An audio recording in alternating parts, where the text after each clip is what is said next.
各位觀眾，大家好啊！翻嚟3月4號呢一次跑馬地夜賽嘅致勝達陣啦。咁啊，先喺度恭喜陳國泰先生啦，憑住紫荊盛世以下犯上，贏到呢一屆嘅香港經典杯。咁啊，亦都將3個星期後嘅打比大賽呢推到去高潮啊！咁啊，亦都今屆嘅賽事睇嚟呢，只會更加緊湊同刺激嘅啫。咁啊，到時呢，排檔，我諗會幾影響到最後呢14隻馬嘅發揮。咁啊，睇下各路人馬嗰個抽籤運呢，到時個命運會係點樣啦？咁啊，至於今次嘅跑馬地賽事呢，就用呢個斯蘭啊，咁啊，以往印象中都有得冚冚地嘅喎，未必係內碟前置惡晒嘅喎，咁啊，到時就真係要睇下嗰啲步速形勢啊，亦都要睇下到時嗰個場地實際係點樣啦。咁啊，以往咧我就中意貼嗰啲中短途1650嘅，但係今次咧反而咧兩隻重心我就擺咗一啲長途賽，對上半場嘅賽事嘅。咁啊，首先咧就揀咗1場4號嘅呢匹光輝歲月啦，尤達榮嘅馬，咁啊跑咗11次啦，咁啊終於今季都入到 Q 啦。佢隨住隻馬去到季中咧，同埋降咗班咧，隻馬個表現真係進步咗好多，同埋咧即係亦都穩健咗好多啦。睇嚟一隻5班有啲班數嘅馬嚟嘅，咁啊初降5班就喺泥地上名。上一次咧457場次轉去田草咧，你以為啲對手強咗啲，哇佢都真係跑得唔錯啊！嗰場馬咧頭1000米係幾慢嘅，尾800就超級快嘅。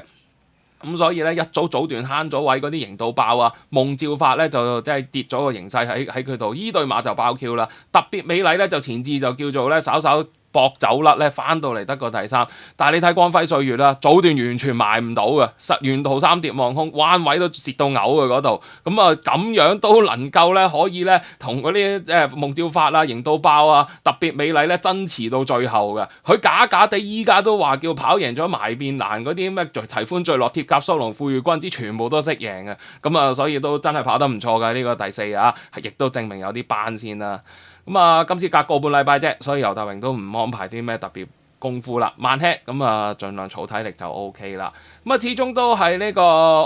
浩電王嘅仔啦，咁啊長途一定啱噶啦。咁啊，而且博愛先鋒、風神呢啲同父馬咧，谷草都有過表現啦。而且賽事形勢方面都會有幫助嘅喎，執到個3檔，早段就有頭先講嘅齊歡聚樂啊、堅多福啊、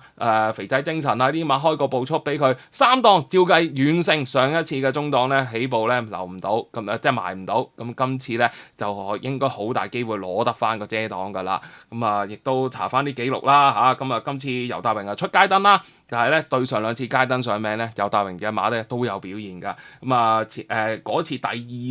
嗰次街燈跑第2咧，冇記擁獎就係贏馬。而上一次街燈開齋咧，粵港支區咧配合街燈咧係起馬嘅。咁所以加埋周俊樂咁鬼旺咧，我諗咧即係呢隻光輝歲月，唔排除係即係今次配合街燈嘅對象啊。咁啊，睇下係咪即係睇下呢隻光輝歲月會唔會交出上一次嘅表現咧，能夠可以咧喺一度咧即係脫穎而出贏馬啦。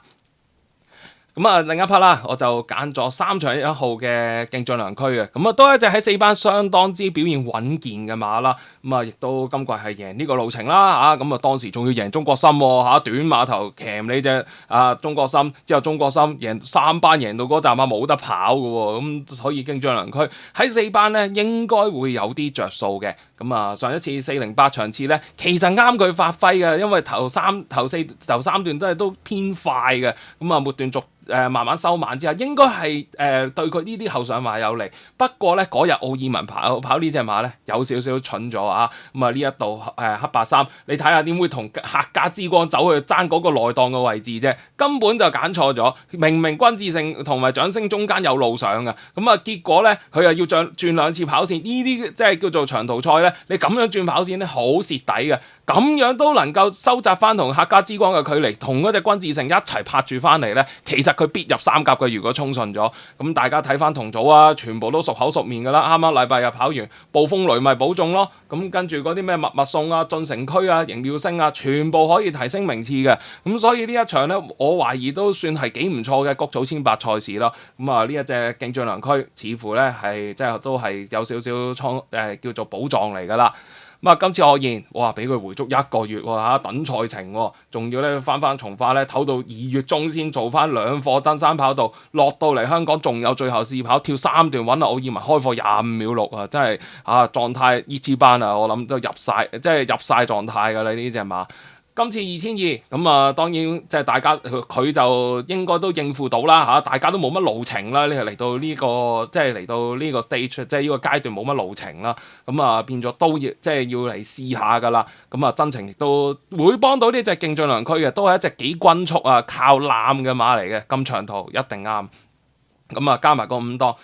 上一次知道錯咗喺邊呢，應該會修正到個跑法。早段亦都會有耀昌盛世啊，同埋平海之星呢帶下個步速，只要走啱咗嗰段呢，我覺得呢隻勁進良駒唔好理佢135磅啦，佢有班啊嘛喺度，咁啊應該都有機會爭到個 win 嘅，咁啊所以搏埋呢隻3場1嘅勁進良駒啦。好，咁就講到嚟呢度，重複翻心水嘞噃。揀咗1場4號嘅光輝歲月，3場1號勁進良駒，多謝大家嘅收睇，記得 comment like share。我哋今晚當然會有直播跑馬經，同大家講晒9場嘅賽事嘅，咁我哋到時再見，拜拜。